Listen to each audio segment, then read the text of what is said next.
99.9 Punk World Radio FM. You already know what time it is. And right here, we are joined by Cambridge, Ontario, Canada's own. That's right. We got Rag Ripper right here, live on the radio station airwaves, and of course, YouTube as well. Guys, how are you doing tonight out there in the GTA of Cambridge? We're good, man. Doing good, Thanks for having us. Oh, man, you guys are most certainly welcome. I want to say again, my apologies for that 10-minute delay of just StreamYard deciding to screw me a little bit. So thank you guys for being patient. I'm glad I figured it out, and I'm glad to have you guys live on the air right now. Awesome. But I have to ask, how cold is it out there in Cambridge? Because I do know obviously you're only about 6 hours away from Ottawa, but down here it is like minus 20, man. It definitely is a tit-bit nipply. It's pretty close. It's pretty close to that right now. It's probably about minus 17, minus 18 here. You don't want to be going outside. Yeah. No, you little nosebleed, please. I think this weather is what makes me happy that DoorDash was invented. Yeah, totally, dude. Hey, cold weather, hot weather, they're always at my door. I'm telling you, I think right there, Rag Ripper should actually be creating a DoorDash commercial, man, because that right there is the slogan. That's a moneymaker right there. Yeah.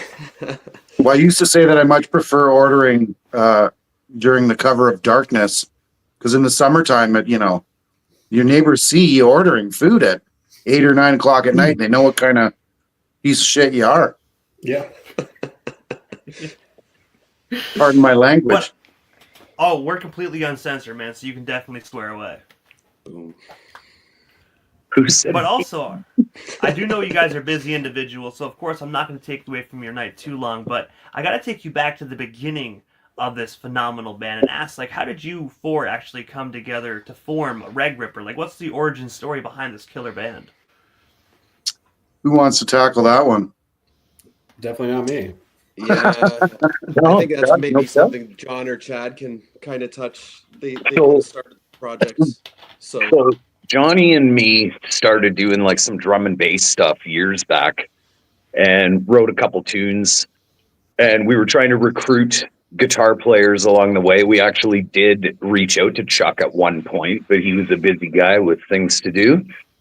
And we actually recruited a buddy of ours who plays bass and does vocals in Grabert, Mark Burgon. He actually started. It was me, John, and Mark Burgon started Rag Ripper, and I guess it wasn't long after we started, Mark moved home, Snyder, that man right there, and joined almost immediately.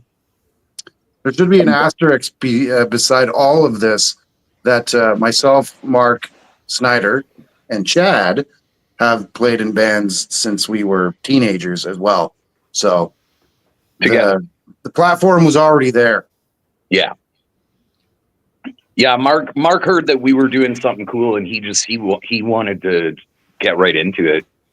He was begging us, "Please, can I be in your band?" And was he? No, he wasn't. Look at him. Look at the face on him. He's like, no. Impressed at all.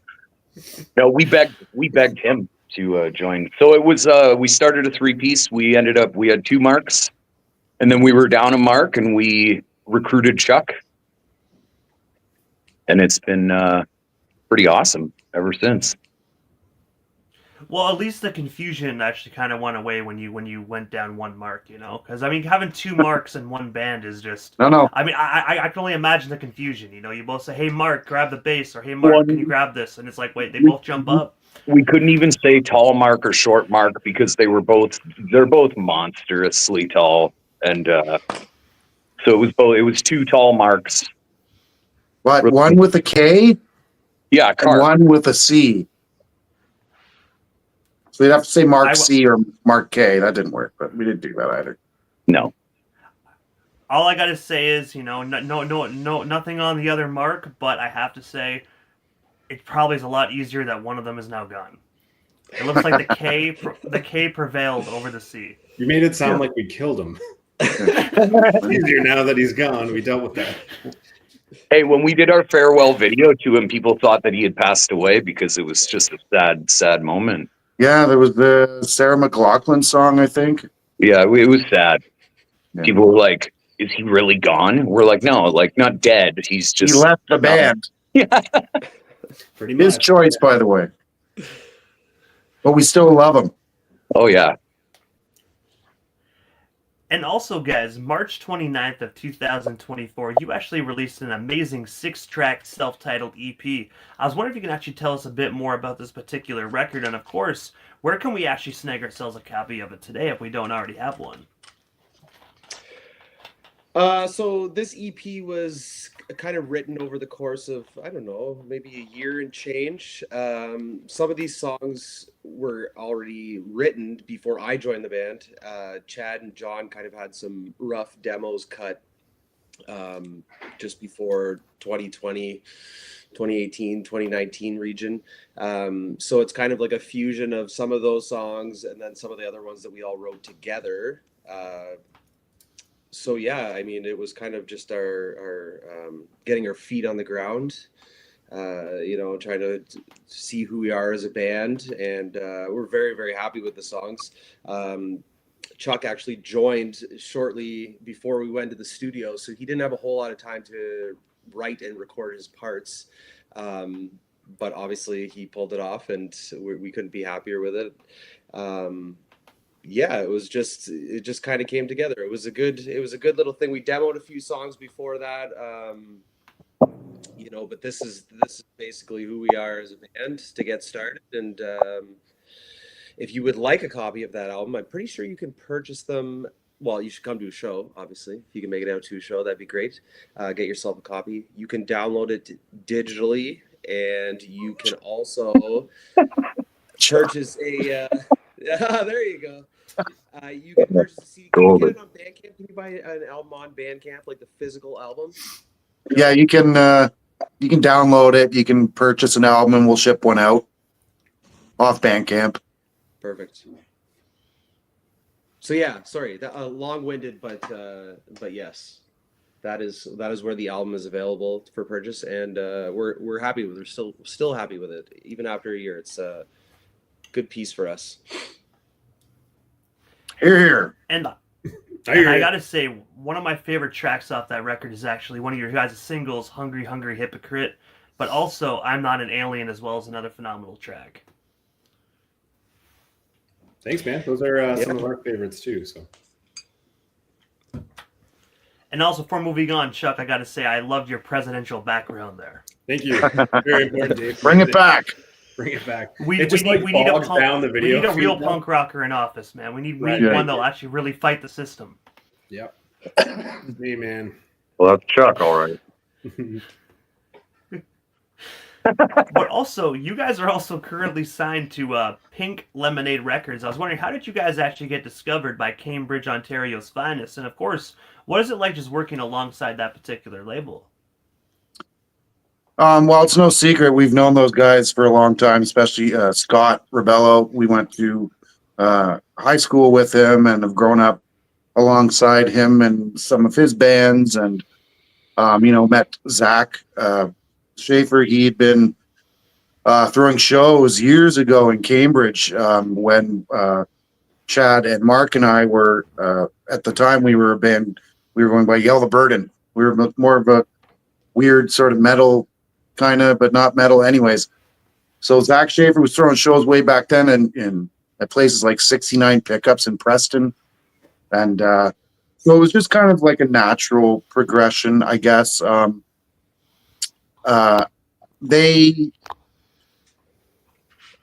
was no like signing with them as a label, but we definitely wanted, they helped us with getting our EP out and along the way, and they've hooked us up.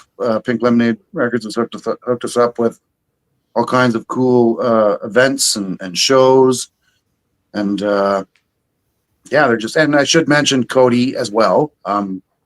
He's the hard worker behind the scenes. Cody with Pink Lemonade actually helped us organize at least some of the artwork for our physical. We have CDs, so for the EP, So he was a big help getting that stuff all laid out for us. So just all around cool dudes. We've known them quite a while, some longer than others, but yeah, that's basically that story, I guess. And also, as well, you guys actually had the opportunity to open up for the legendary punk rock band Pulley at Punksgiving back on October 13th of 2024. I have to ask, what was it like just being able to share the same stage as a legendary Pulley? It was pretty rad, man. Like it was surreal for us because like they're touring band right now. Sean Sellers, like from Good Riddance and many other punk projects, he was playing drums for Pulley. So like just that alone, to be able to like share the stage with legends, man, it was pretty awesome. And even on the bill was even like Trashed Ambulance as well, the Off Sailors, so many. Those are two amazing Alberta-based bands as well. I mean, like this lineup was phenomenal. Yeah, it was pretty dope. Teacup Romance played. Yeah, it was a great lineup, great show, great venue. Everybody was really awesome. Josh and the boys from Trash Ambulance were a huge help for us, even making it out to nearly the West Coast, to the Alberta anyways, right? So it was great connections made. They were awesome dudes. We had a blast at that show. At all the shows that we played when we were in Alberta, actually over Thanksgiving, it was a pretty wild time. And speaking of that as well, because I do know you guys were over there from the September 11th to the 13th, where you did a miniature Alberta West Coast tour where you hit 3 cities. I just digging into that since we're kind of already going into that topic. What was your guys' favorite moments actually just being out there in Alberta and being halfway across the country, like literally on the other end of the country, that far away from home, just touring it up, man? What was it like just touring Alberta?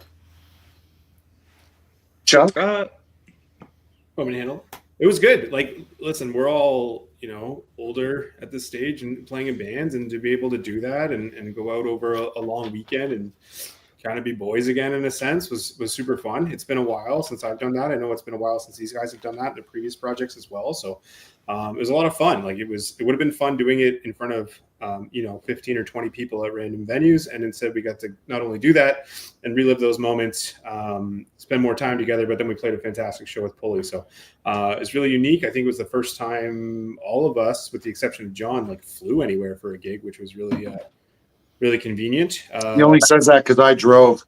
Yeah. Johnny did the drive there, which was super helpful for gear, obviously logistically. But it was super fun. Like we're looking to maybe do something like that again down the road. Whether it's Alberta, whether it's further, whether it's closer, it's a lot easier these days too to do those sorts of things, especially in a short period of time as opposed to being away for 6 to 8 weeks. And also, September 13th of 2024, you guys were actually a part of Cartridge Heart's compilation project titled Go Kick Ass 2. I was wondering, what is the story behind this opportunity? And of course, what was it like just working alongside Cartridge for this particular release? Well, John from the Mendozas, who, he's the one who runs Cartridge Heart. He approached us. I don't know, as far as dates go, I don't remember when it was. I'm bad with dates, but he approached us and said, "Hey, he's releasing a compilation, and would we want to?" He wanted new music, and we had a song ready and in our back pockets, working on, anyways. So he said, he wanted us to be on his Go Kick Ass compilation 2. So it's the second one he's done. He's done a first one before, and so we literally just got some drums in my basement with the help of Mark Burgon, our other Mark who was in the band. Mark with a C. Yeah, Mark with a C, and then Chuck actually did a great job of doing guitars. Chuck and Mark and Chad as well. Obviously, they did their own instruments. Just Chuck kind of took over from there and did some recording. And got the song ready, and handed it over to John. And yeah, he put it on the compilation. It's cool. It ended up being a 2-disc. He said he had a lot of he reached out to so many people, not expecting everybody to say yes. And so many people said yes that he ended up making it a double disc. So we have those for sale as well.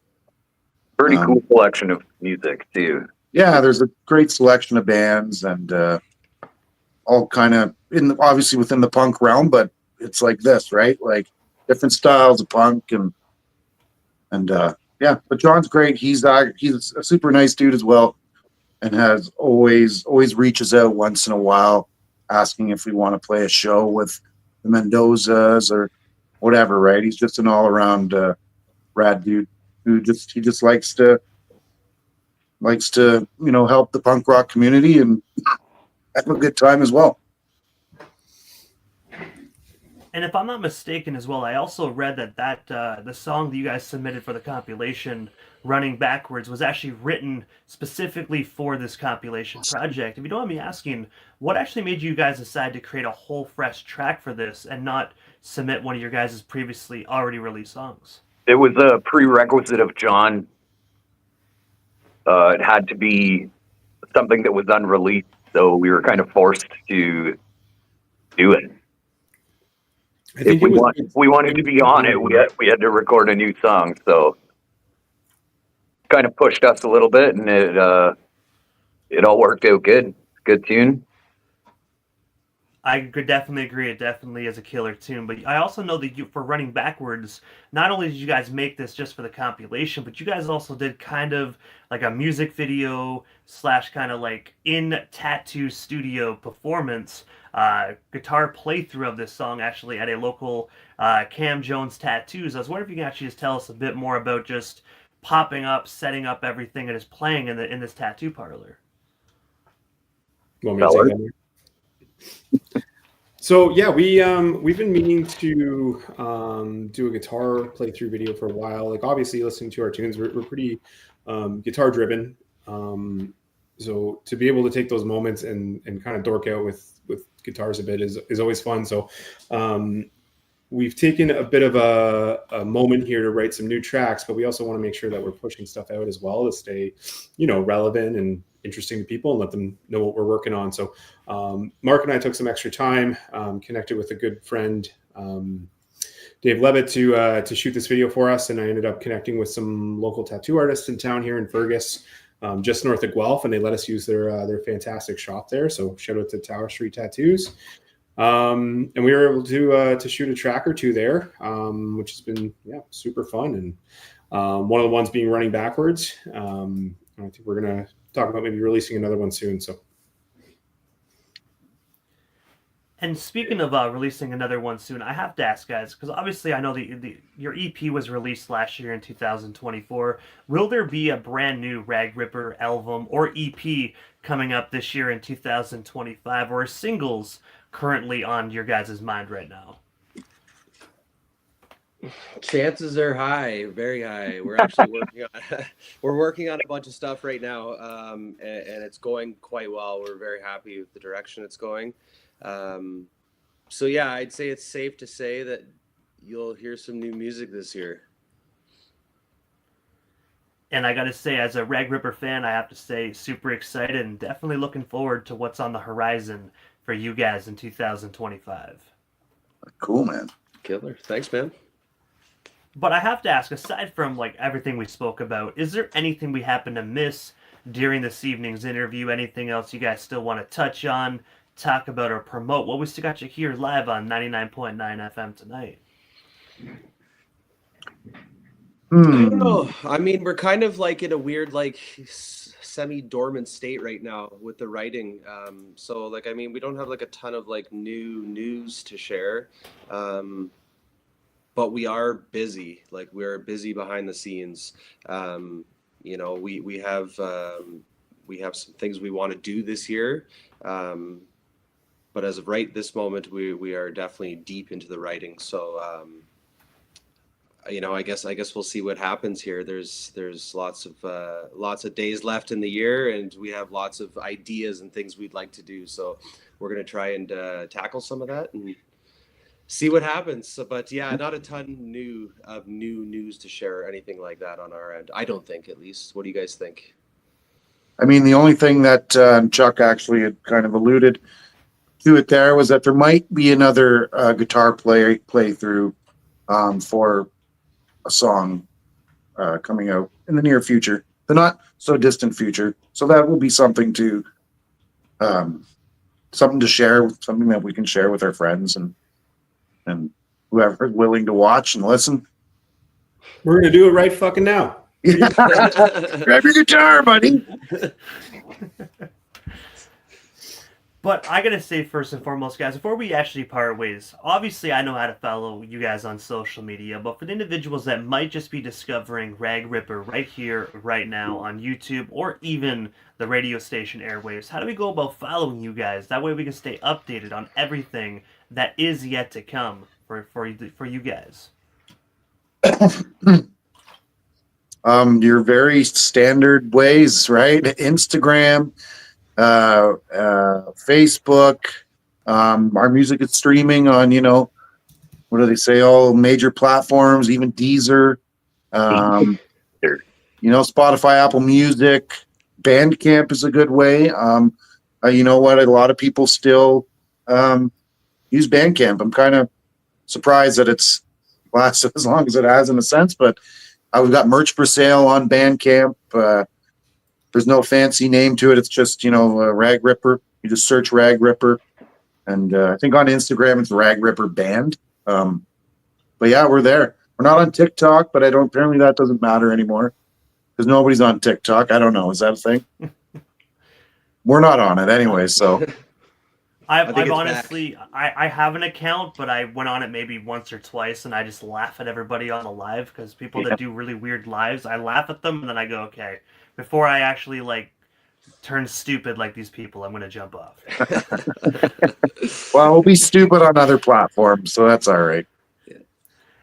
Hey man, I gotta say, I even with Instagram Reels and everything, man, TikTok is a whole other realm of social media. I know I'm gonna get some hate for this, but I'll say it live and I'll say it in 4K. I don't even care. When it comes to TikTok, man, people are whack, dude. There's a whole other realm of this stupidity over there.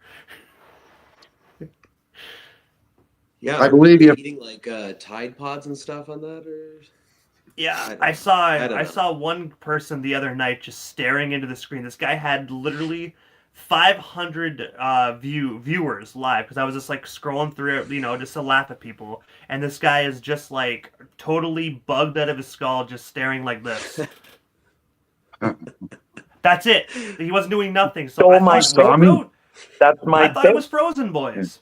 And then he started blinking and moving, and I was like, "Oh shit! What the hell's going on here? What am I watching?" Okay, 3, 2, 1, everybody freeze.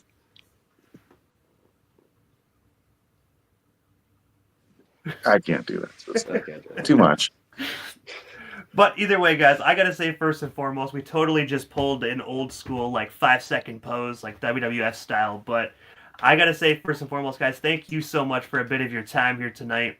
It was such an honor speaking with Cambridge, Ontario's finest. Hopefully when the new music comes out, we can get you guys back on and we can do this all over again. But for now, thank you guys so much and definitely have yourselves a great rest of your Monday night. Thanks, buddy. Enjoy. Thanks for having us. Man. Have a good one, guys.